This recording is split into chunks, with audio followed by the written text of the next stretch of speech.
Hi Libra, welcome to your weekly reading for the 23rd of January. I've already pulled the card, so we'll just get straight into it. Energy on the bottom is in the True Black deck, it's called the Crucible card, it's the Eight of Swords.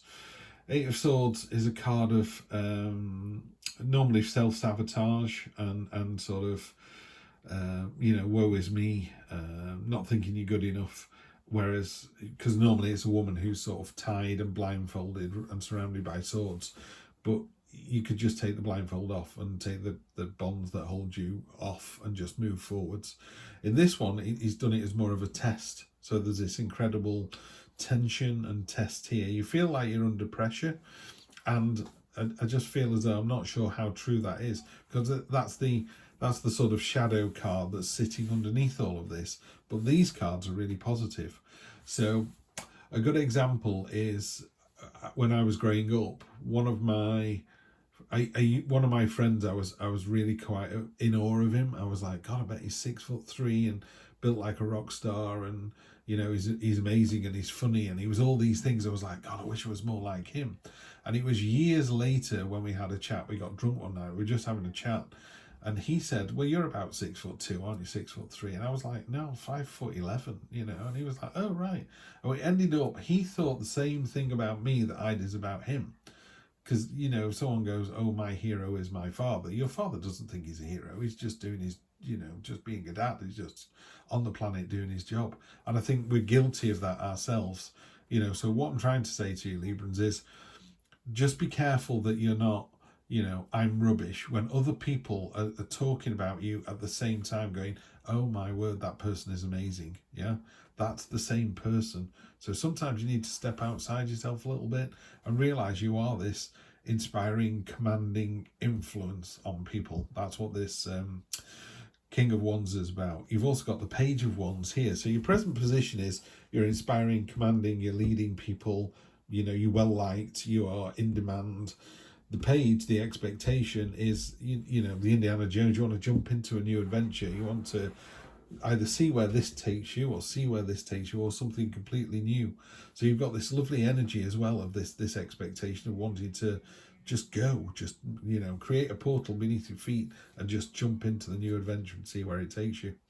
What's unexpected is quite how abundant and satisfied, and this is the Nine of Pentacles. It is there's a couple of things. One, it's a card of being very happy in your own skin, which is really nice to see. So it's an abundant, satisfied card.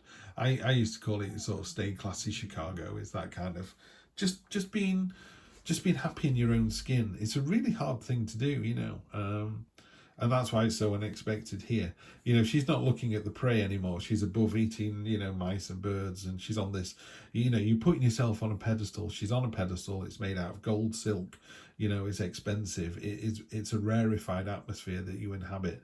And she's actually beginning to twig. She's got a slightly smug look on her face. It's a bit like, oh yeah, I'm checking this out.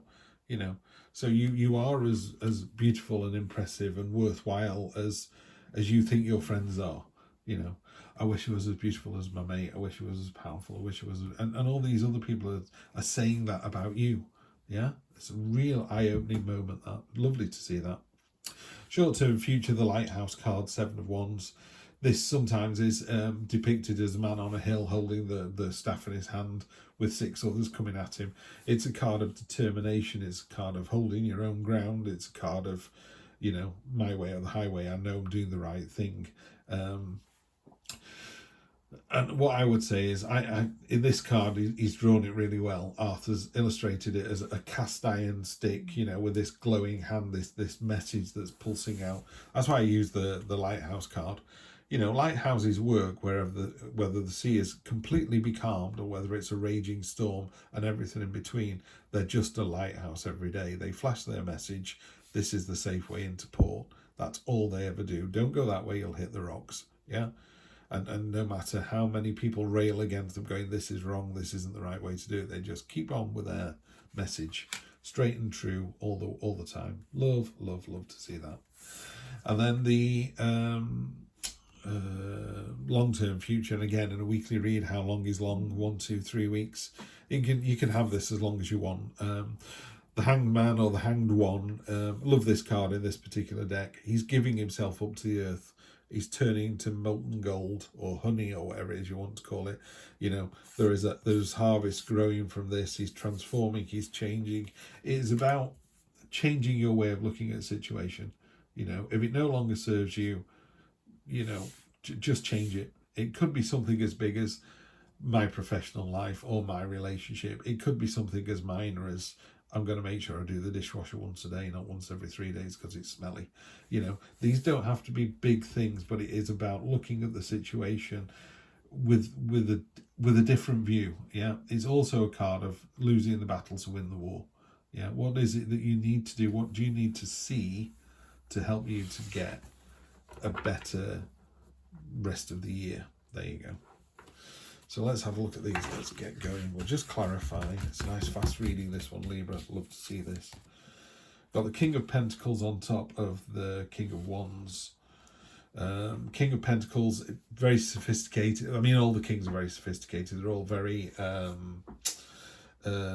mature, calm. They've been through the ringer. This is a king of materialistic things and gentle power. It's kind of knowing your own place on the planet, really. And I know that's kind of quite sweeping, but in a more Rider-Waite deck, he's very stoic, he's got a very set expression, and he's very grounded, and he's holding on to the money, and it's very opulent. It's a card of knowing your worth, knowing where you are in the bigger picture.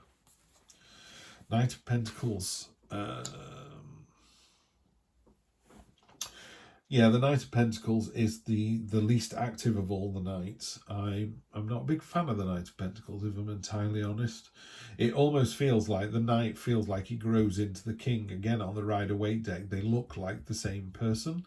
And it's a very, you know, this knight is kind of plodding along, whereas the Knight of Swords is flying in and the Knight of Cups is flying in. This is quite a steadfast card. The Devil on top of the unexpected. Yeah, someone's going to tell you you're really good and you know, you deserve to be here, blah, blah, blah. And you're just going to get that whisper on there. You're going to get imposter syndrome. Oh, no, you're not. Yes, you are. The Devil card is only sent to try us. You know, if you think about the devil, they don't kick down your front door and come in and take your children away or take you away. You willingly walk towards the devil. Yeah, you decide to have another beer. You decide to have an affair. You decide to eat more cakes than is good for you. You decide not to exercise. You decide to be a git in a car. You decide to be unpleasant at work. That's the devil. You choose to do all of these things, and the devil just sits there rubbing the hands with glee. Or you can go, do you know what? I'm happy, satisfied, and content with what I've got. Guess what? The devil just disappears in a cloud. It's like, pff, they go away and pick on someone else. Yeah, it's like standing up to a bully. You don't want to be this person. These people look like they're being dragged along. They're being willingly dragged along. Yeah, tell the devil to take a long hike. The Empress, it's the earthly mother in the tarot. It's a great card if you're trying to get pregnant. It is a card of motherhood. It's a card of fertility. In this particular reading, I think, because again, it could be quite work based. It is a card of how fertile the ground is. You're looking at. To me, it feels like you're looking at the scorched earth in the other field and not looking at the green shoots that are coming out of that enriched soil. You know, there's a sense of this is a really fertile opportunity to kind of move on. And by you're doing that by looking at the situation with a fresh pair of eyes. Let's try and take this card. Doesn't want to come out. Two of Swords. I mean, it's a big bugbear for everybody, I think. Every time you want to do something, you want to sort of better yourself almost. Human nature, we kind of stop our own development, our own advance. So you've got this here, and you've got the Empress, which is let's get things moving. You know, let's get these fertile ideas out there, and then you're just going, oh, hang on a minute, let me think about that. I've got my blindfold on. I've got two swords in front of me. Just stay away and let me think about this. Two quite stagnant cards here and here. You know, the Knight of Pentacles is a slow card. It's a bit. What this is saying to me is, what are you waiting for? What are you waiting for? In my particular situation, it could be, Steve, You know, what you're waiting for. When are you going to go to being a full-time tarot reader? This is what you enjoy doing. You really like it. When are you going to do it? And I'm just like, I'll give it another. It's been actually, crikey, it's been exactly a year since I started this channel. There you go. I love it as much as I did on day one. I'm better than I was when I started. The readings are better than I was.